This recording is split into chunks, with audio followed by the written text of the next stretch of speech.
EIF. A ver, ahí está, ahora sí. Bueno, fundamentalmente lo que habla este trial es sobre la seguridad que plantea el cambio de antagonistas de la vitamina K a anticoagulantes directos en pacientes adultos mayores con un score de fragilidad elevado con fibrilación auricular de causa no valvular propiamente. Eh, entonces, a ver si me permite, ahí está. Como tema de introducción, a saber que la fibrilación auricular se asocia con el paso del tiempo en los pacientes adultos mayores, ¿sí? A un aumento de la aparición de la FA. Fundamentalmente asociado también a las comorbilidades que tienen estos pacientes, ¿no? Y por otro lado, sabemos que presentan un aumento del riesgo de sufrir stroke, insuficiencia cardíaca, insuficiencia renal, deterioro cognitivo y mortalidad por todas las causas. Entonces, como piedra angular del tratamiento de la FA, lo importante es la prevención de stroke, ¿cierto? Para ello, a modo de rememorar, se realizaron varios estudios previos. En el año 2011 hubieron dos, pero posteriormente creo que en 2013, si mal no recuerdo, hubo un tercer estudio también, pero son como los más reconocidos y los más numerosos en cuanto a muestrario de pacientes. El Rocket AF en el año 2011 hace la diferenciación justamente de esto, ¿no? De la prevención de stroke y de tromboembolismo con rivaroxaban versus warfarina. Se dio en 14.264 pacientes y fundamentalmente a tener en cuenta en estas dos presentaciones de estudios previos que hago, la edad, ¿sí? Una media de 73 años con un chat-bus promedio de 3.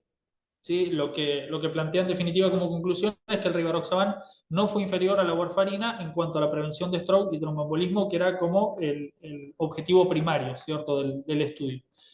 Posteriormente se hizo el estudio de Aristotle AF en el año 2011, donde hacían la comparativa con apixaban versus warfarina, exactamente el mismo objetivo, prevención de stroke y tromboembolismo, y se dio ya en un número más grande, en un grupo más grande de pacientes, 18.201, con una edad media, insisto con ello, de 70 años, incluso más baja que el estudio anterior, con un chat-bus promedio de 2. Donde se vio que la apixaban era superior a la warfarina en la prevención de stroke y tromboembolismo. Otro detalle importante es que se evidencia menor sangrado y, por ende, menor mortalidad. ¿Qué podemos sacar como consecuencia de esto? Que los pacientes con FA con baja fragilidad, a saber, obviamente, una edad que no llegue a la de adulto mayor, ¿sí? Se prefieren los anticoagulantes directos por tener menor riesgo de sangrado, o sea, mayor seguridad, y bueno, la aparición menor de la hemorragia grave con una eficacia muy parecida a los antivitamina K. Pero bueno, acá esto a aclarar, justamente por eso traigo el estudio de colación el día de hoy. No había evidencia en adultos mayores y esto hace a una diferencia bastante importante en cuanto a la selección el fármaco. Estaban estos pacientes infrarrepresentados, ¿no? El Frail AF es un trial randomizado controlado, ¿sí? Que fue publicado en el 27 de agosto del 2023 en Países Bajos, un estudio muy reciente, multicéntrico, open label, randomizado, ¿sí? Como les planteaba en el título, con 1.330 pacientes y seguimiento a un año. Ahí les voy a plantear posteriormente cómo era este seguimiento a un año, ¿no? Como objetivo fundamental, básicamente era evaluar la seguridad del switch de los antagonistas de la vitamina K, anticoagulantes directos, pero en adultos mayores, es decir, con alta fragilidad y una FA, insisto, no valvular, y como planteo de criterio de inclusión, tenían que ser, sí o sí, mayores de 75 años, tenían ya que venir previamente el tratamiento con antagonistas de la vitamina K para su fibrilación auricular y tener un índice de fragilidad de Groningen, que ahora lo vamos a ver posteriormente, mayor o igual a 3, ¿sí? Y la intención de cambiar de los ABK por los anticoagulantes directos. Y como criterios de exclusión que tuvieran una FA valvular y un filtrado glomerular menor a 30. Bueno, finalmente, después de hacer los criterios de elegibilidad, terminan siendo dos grupos que continúan con antagonistas de vitamina K 661, cambian anticoagulantes orales directos 663, acuerdo a este primer criterio, digamos, de exclusión, ¿sí? Y posteriormente los randomizados se dividieron en estos dos grupos que les planteo. Finalmente, esto es lo que les quería plantear, más o menos el seguimiento al año estaba acá. Se hizo seguimiento telefónico al mes, a los 3 meses, a los 6, a los 9 y a los 12 meses. Y como objetivo primario era evidenciar o no la hemorragia grave o no grave clínicamente relevante. Ahora vamos a ver un poquito en detalle qué implica esto, ¿no? Y como objetivo secundario, básicamente, la presencia de eventos tromboembólicos, ¿sí? En aumento acorde al cambio al switch a anticoagulantes orales directos, ¿no? Y mortalidad por cualquier causa. Según la Sociedad Internacional de Tromboembolismo y Hemostasia, la hemorragia grave implica una hemorragia fatal, ¿sí? Un sangrado en un área crítica, planteada como intracraneal, intraespinal, intraocular, retroperitoneal, intraarticular, en pericardio o un síndrome compartimental. O una caída de hemoglobina de 2 puntos, con requerimiento de 2 o más unidades de glóbulos rojos, ¿sí? Y una hemorragia que está datada como no grave clínicamente relevante es que justamente no complique al paciente, pero sí requiera una consulta o intervención médica al momento de su aparición. Las características básicamente de este estudio que se vio como más relevante, esto les quería hacer el hincapié, la edad en principio fue en promedio de 83 años y 82,8 en pacientes que continuaron con antagonistas de vitamina K, ¿sí?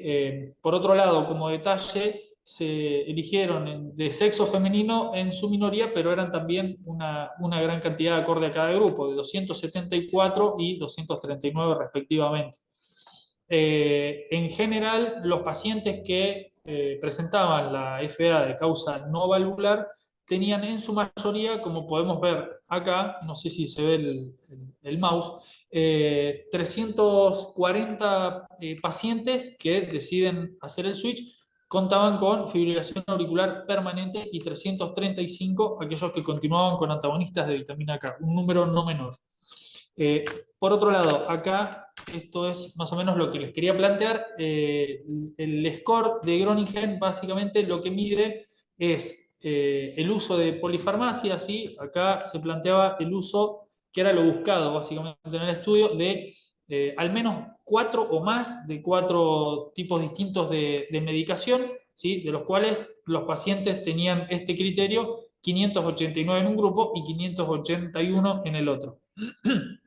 Por otro lado, también se categoriza las complicaciones en los cuadros de la memoria, ¿sí? O dificultad para caminar. Esto es bastante fundamental adentro del score que estuve chusmeando. Es más la parte clínica a consideración, ¿sí? La dificultad para caminar o para desplazarse o tener que utilizar o no algún método, llámese silla de rueda, ¿sí? Eso sumaría puntos también adentro del score. Por otro lado, los problemas de visión, ¿sí? O complicaciones en la audición también hacen al puntaje. Finalmente, tenemos un score que mide de 3 a 6 como aumento de fragilidad moderado o grave, ¿sí? Donde en su mayoría dentro de este estudio se eligieron, ¿sí? un valor de score promedio de 4 en ambos grupos. Así que eso databa, digamos, para la importancia de este trabajo. Por otro lado, la media del CHA2DS da también de 4, detalle no menor, ya que los previos tenían entre 3 y 2 como valor tope, digamos, del CHA2DS. Dentro de este score, acá podemos ver que la hipertensión se hizo notar, digamos, de los cuales 365 pacientes contaban con hipertensión y 336 respectivamente en el otro grupo, ¿sí? Entonces, acá un poco más o menos les traigo una parte de la gráfica donde muestran que anticoagulante oral directo se eligió como criterio de elegibilidad, no estaba considerado para aquellos investigadores que deseaban involucrarse en el trabajo, entonces tenían la posibilidad y finalmente terminaron seleccionándose estos 4 anticoagulantes orales directos, de los cuales por amplia mayoría se utilizó el rivaroxaban en 332 pacientes, les seguían bastante de lejos aquellos que usaron apixaban, edoxaban y finalmente dabigatran. El objetivo primario, ¿qué fue lo que se evaluó? Acá, como podemos ver en la gráfica, hubo una incidencia de hemorragia grave o no grave clínicamente relevante, considerado todo en el mismo grupo, en un 15,3%, ¿sí? Respecto a el cambio de antagonistas de vitamina K a anticoagulantes orales versus 9,4, o sea, fue menor en aquellos pacientes que continuaban con antagonistas de vitamina K.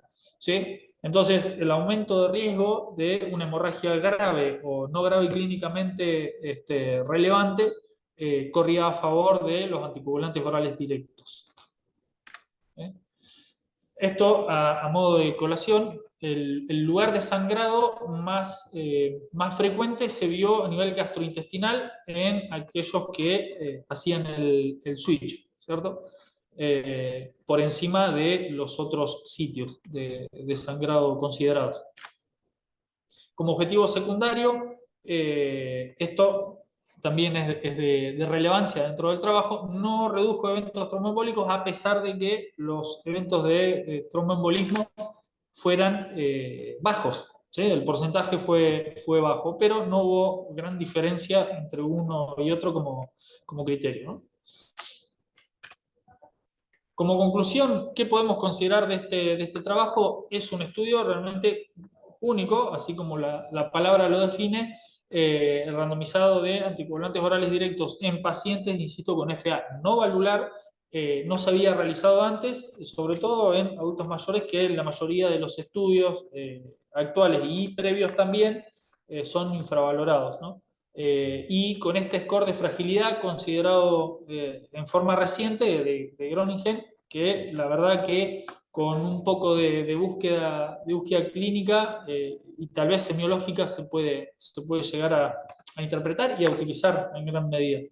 ¿Cuál fue el resultado de este estudio? Las mayores complicaciones hemorrágicas, graves y no graves, se dieron al cambiar los antagonistas de vitamina K a anticoagulantes orales directos versus continuar con los antagonistas de vitamina K. Y esto implica que, si bien nosotros teníamos estudios previos que nos daban a favor, digamos, para reducir el riesgo de hemorragia como medida no inferior en uno de los estudios que les planteaba, que era el Rocket, y el Aristotle era ínfimamente mayor, ¿sí? Se podían utilizar anticoagulantes orales directos, pero en pacientes que no eran adultos mayores, ¿sí? Y que no tenían un score de fragilidad tan alto como estos pacientes considerados en este estudio. Y bueno, otra de las cosas que hay que considerar dentro de esto es cambiar anticoagulantes orales directos no se tiene que realizar sin una indicación clara en estos adultos mayores frágiles con F, ¿sí? Bueno, sobre todo agravando un poco a este cuadro como score de fragilidad el riesgo de las caídas, ¿sí? Y de los sangrados de relevancia. Eso es todo. Gracias. Ahí está la bibliografía, por si quieren chusmearlo. Un artículo interesante para evaluar.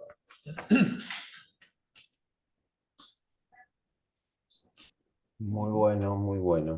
Te hago una pregunta. Sí, claro. En cuanto al trabajo ¿qué te parece la evaluación que hicieron, o sea, la comparación del CHAPS-VASC de los trabajos en los que se basa este trabajo? O sea, el trabajo está diseñado bastante prolijamente, ¿no? ¿Mm? El tema es que ellos mismos hacen un llamado de atención acerca de la clasificación de los pacientes, ¿sí?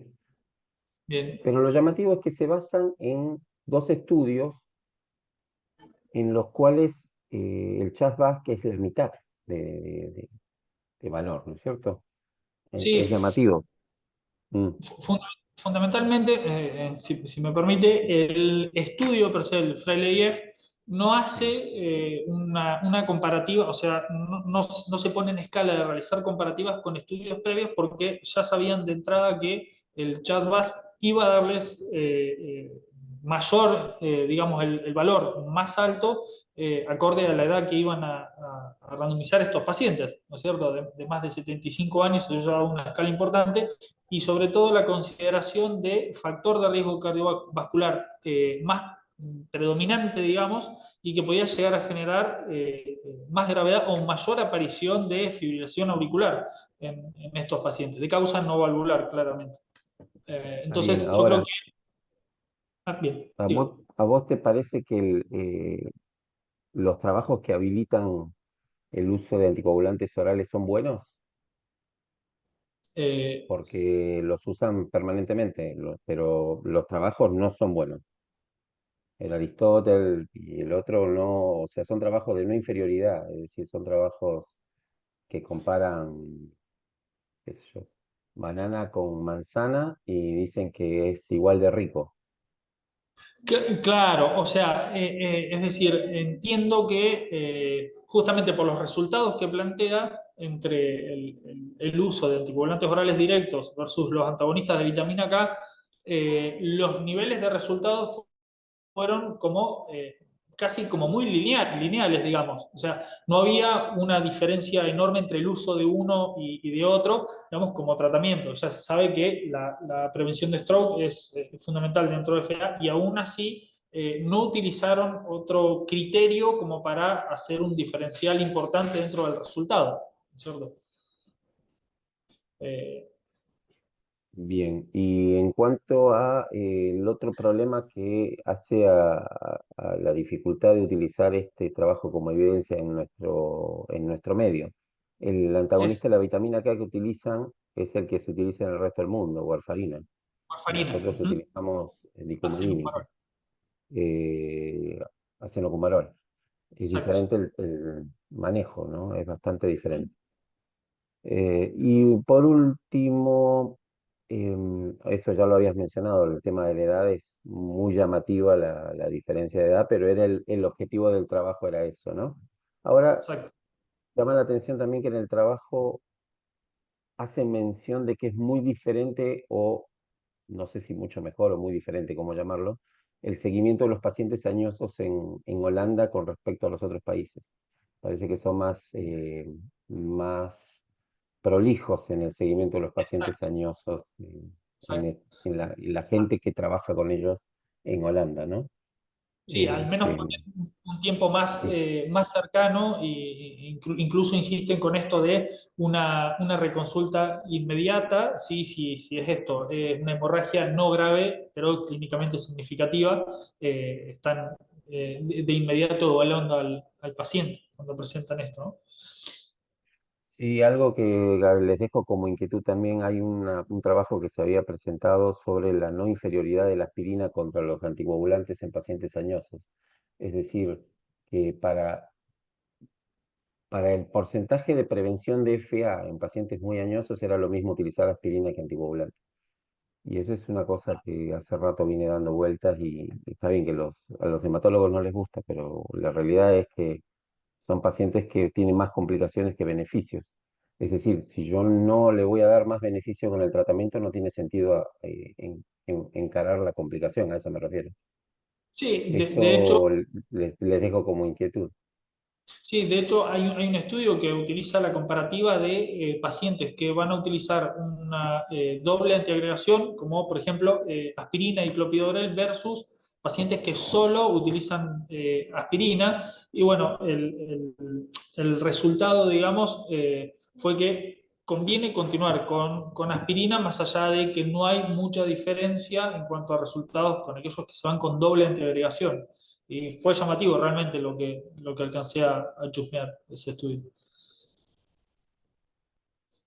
Así es, así es, así es. Es como para ir ahondando más en la buena medicina, ¿no? No solamente la medicina que te vende en la farmacia, sino una buena medicina. No tiene mucho sentido aumentar el riesgo en un grupo de pacientes en los cuales no los vas a beneficiar con el tratamiento. No tiene ningún sentido. Son Sí, sí, pacientes o que sea, casi no tienen actividad de la vida diaria y yo no le voy a mejorar el outcome con el anticoagulante porque la FDA no va a cambiar su outcome con uno o con el otro. A eso me refería. sí, Pero está muy bueno. Muy buena la presentación del trabajo. ¿Algún otro comentario?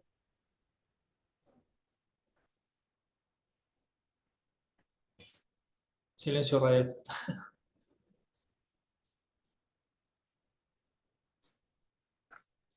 Parece que todos están dormidos, pero me pareció interesante igual. No, es interesante, la verdad fue muy interesante el trabajo, sobre todo Bueno, en estos pacientes, ¿no? Infrarrepresentados siempre en adultos mayores. perfecto. Bueno, si no hay ningún otro comentario, ahí voy a parar la grabación.